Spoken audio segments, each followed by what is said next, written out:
Boa noite. No vídeo de hoje, a gente vai falar um pouco sobre a cirurgia de blefaroplastia. O que é a blefaroplastia?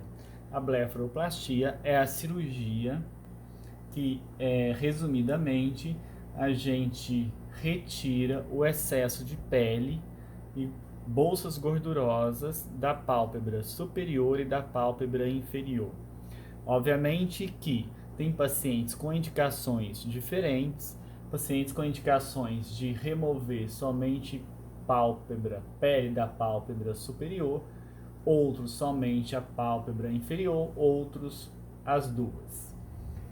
Como deve ser feita a avaliação do paciente? Deve ser feita uma avaliação criteriosa de toda a região periorbital, que inclui supercílio.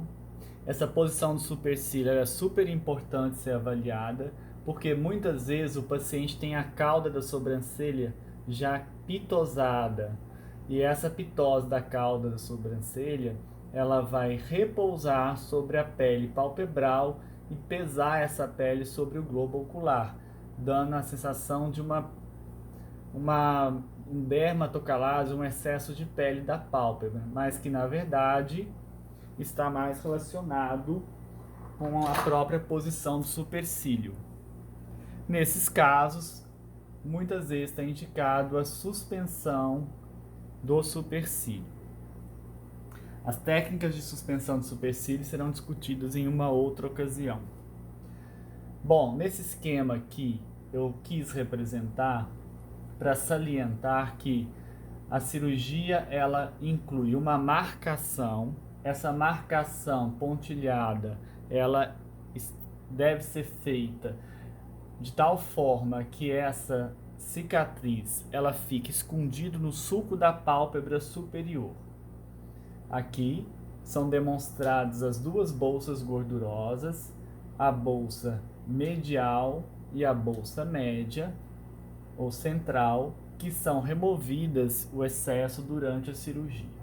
Um outro ponto importante é frisar que atualmente a cirurgia de rejuvenescimento da região periorbital não inclui somente a retirada de pele e bolsa, mas também muitas vezes a correção das ectopias cantais. A pálpebra inferior ela tem uma tensão. Essa tensão durante o processo de envelhecimento ela é perdida. Muitas vezes o paciente tem uma frouxidão nessa região chamada tarso ligamentar. O tarso, que é a borda, de uma maneira mais simples de entender, em que os cílios estão implantados.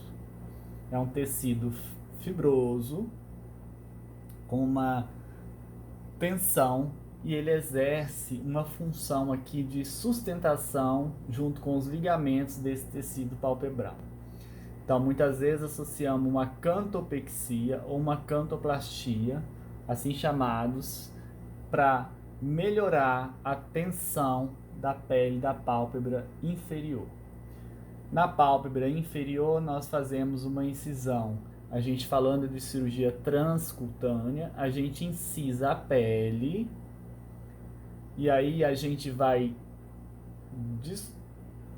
seccionar o músculo orbicular, vai passar por baixo do músculo orbicular dos olhos, e a gente vai então fazer um retalho miocutâneo, ou seja, incluindo a pele e o músculo. Esse retalho é levantado, a gente vai descolar até encontrar as bolsas gordurosas.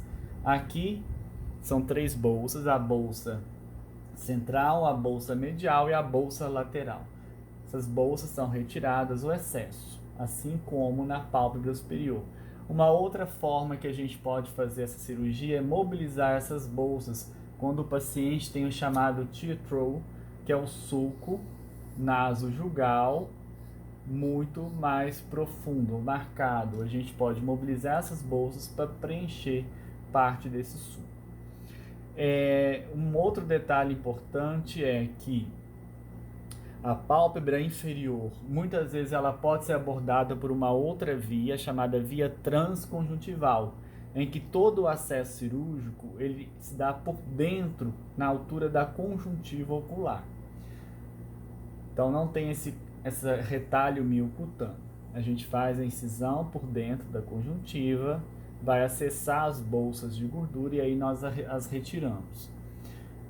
No final do acesso transconjuntival, nós avaliamos o excesso de pele por meio de uma manobra, e aí nós fazemos o chamado non-touch blepharoplasty, que é o que?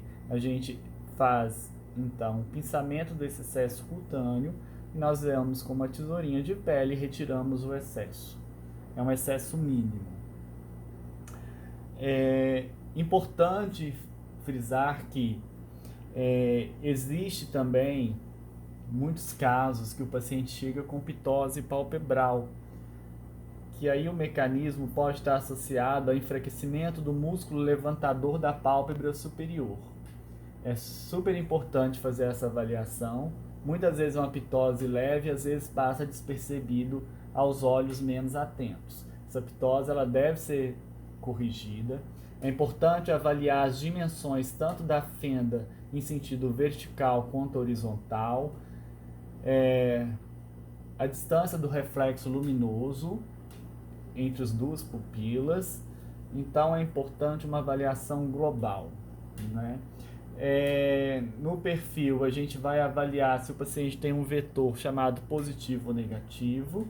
Se ele tem um vetor negativo, ele tem uma deficiência no terço médio da face, principalmente na região da altura do zigomático.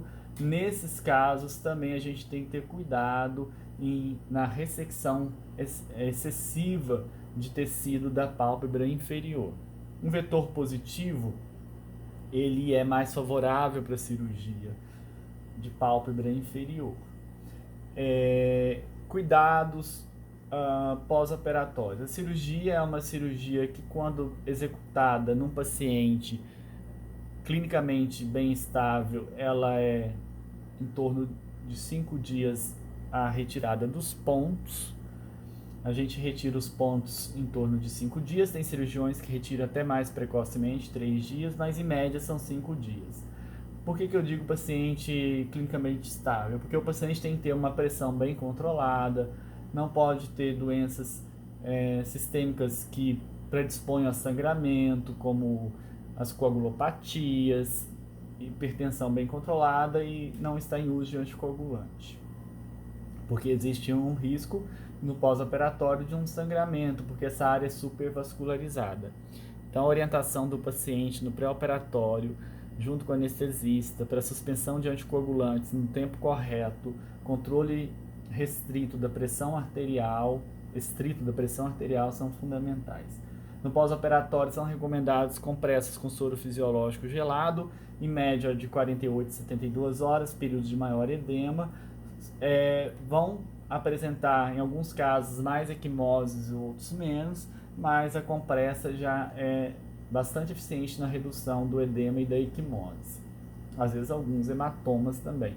A lubrificação ocular diária com colírios, as chamadas lágrimas artificiais, são fundamentais, e as pomadas lubrificantes, alternando.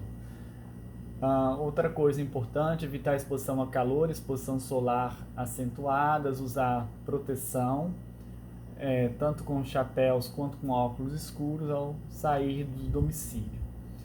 A vida pode se retornar ao normal em torno de 7 dias, as atividades laborais após a retirada de pontos, que é recomendado, e o paciente seguir a rotina normal.